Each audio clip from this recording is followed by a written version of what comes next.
प्राचीन काल में कहानियों द्वारा ही लोग अपने बच्चों को विभिन्न देशों और लोक संस्कृतियों का ज्ञान देते थे। इन कहानियों में उस समय की स्थितियों और अनुभवों का वर्णन मिलता है। एक लोक कथा इस प्रकार है, चलिए सुनाते हैं आप लोगों को। एक दिन प्रातः एक चिड़िया दाना चुगने निकली। खेत में उसे मटर का एक दाना पड़ा मिला। वह उसे उठा लाई और बहुत खुश हुई। उसने सोचा कि डट कर भोजन करेगी, मगर फिर उसके मन में आया कि भोजन करने से पहले नहा लूं।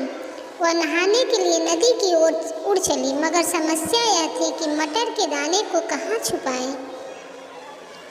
इसे जमीन पर ही छोड़ दे तो चींटियाँ खा जाएगी या कोई और पंछी ले उड़ेगा। उसे मटर के दाने को पुल के मेड़ पर रख दिया और उसकी मरम्मत कर रहे एक बढ़ई से कहा, भैया जरा इसे देखते रहना। चिड़िया ने नदी से लौटकर बढ़ई से पूछा तो वह बोला, मैं तुम्हारा नौकर थोड़ी ही हूँ, मुझे तो सरकार से वेतन मिलता है। तुम्हारा मटर का दाना गिर गया होगा। चिड़िया बहुत निराश हुई। उसे लगा कि दूसरे पंछी भी अपने घोंसलों से निकल चुके होंगे और उन्होंने उस दाने को खा लिया होगा। वह सोच ही रही थी कि एक सिपाही उधर से निकला। वह उसके पास गई और बोली, सिपाही जी, एक गरीब चिड़िया की मदद कीजिए। मेरा मटर का दाना कहीं गुम हो गया है। एक बढ़ई पुल की मरम्मत कर रहा था। मैंने उससे कहा कि दाने का ध्यान रखे, लेकिन उसने या तो दाना चुरा लिया है अथवा कहीं गिरा दिया।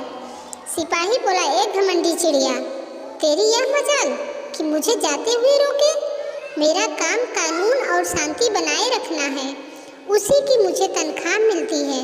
तुम मेरा मरो या जियो, मुझे इससे क्या। चिड़िया को डांट पड़ी तो वह डर गई। तभी उधर से एक थानेदार निकला। उसने उसे रोका और सारी कहानी बताकर कहा, थानेदार जी, क्या आप मुझ गरीब की सहायता नहीं करेंगे? थानेदार दहाड़ा, तुम्हारी यह हिम्मत कि मुझे रोक रही हो? जानती नहीं मंत्री जी दौरे पर आ रहे हैं और मुझे सारा बंदोबस्त करना है। उन्होंने मेरे काम को पसंद न किया तो मेरी तरक्की कैसे होगी? तुम्हारा मटर का दाना खो गया है तो मुझे क्या? यह कहकर थानेदार भी चला गया। चिड़िया सोचने लगी कि यह कैसा देश है जहाँ लोग इतने स्वार्थी हैं कि किसी और की समस्या की जरा भी चिंता नहीं करते। यह सोच रही थी कि उसे घोड़े पर सवार मंत्री आता दिखाई दिया। उसने उसे रोका और बोली, मंत्री जी, क्या आप मुझ गरीब पर दया नहीं करेंगे? मेरा मटर का दाना गुम हो गया है और इधर से जितने भी सरकारी कर्मचारी निकले वे मेरी सहायता करने से इनकार कर रहे हैं। मंत्री बोला, मैं तुम्हारी सहायता तो करना चाहता हूँ, लेकिन मेरे पास समय नहीं है। राजा इधर आएंगे तो उनका स्वागत मुझे ही करना है। यह कहकर मंत्री भी वहाँ से खिसक लिया। चिड़िया को इस बात से खुशी हुई कि किसी ने इससे भलमंद साहस से बात तो की। वह सोच ही रही थी कि इतने में स्वयं राजा हाथी पर सवार होकर उधर से निकला। चिड़िया ने उसे रोका और बोली, राजा जी, आप तो इस देश के मालिक हैं, क्या आप मेरी सहायता करेंगे? राजा को यह बात अच्छी नहीं लगी कि कोई छोटी सी चिड़िया ऐसी धृष्टता करे।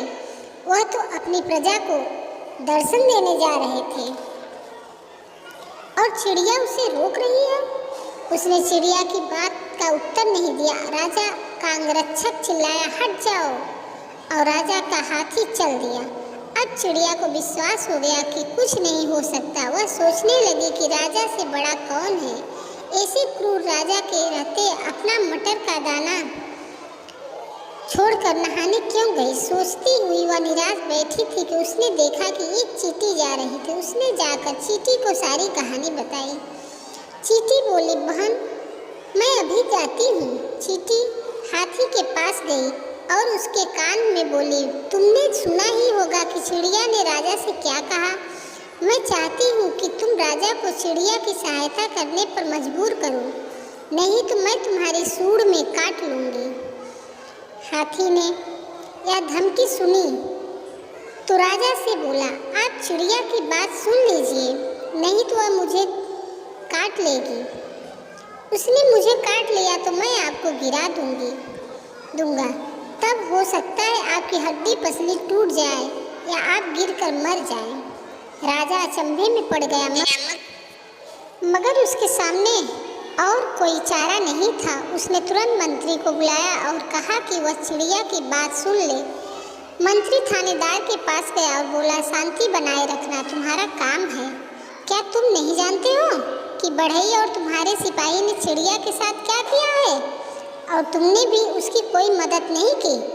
जल्दी से कुछ करो, नहीं तो तुम नौकरी से निकाल दिए जाओगे। थानेदार सिपाही के पास गया और उसे डांटा।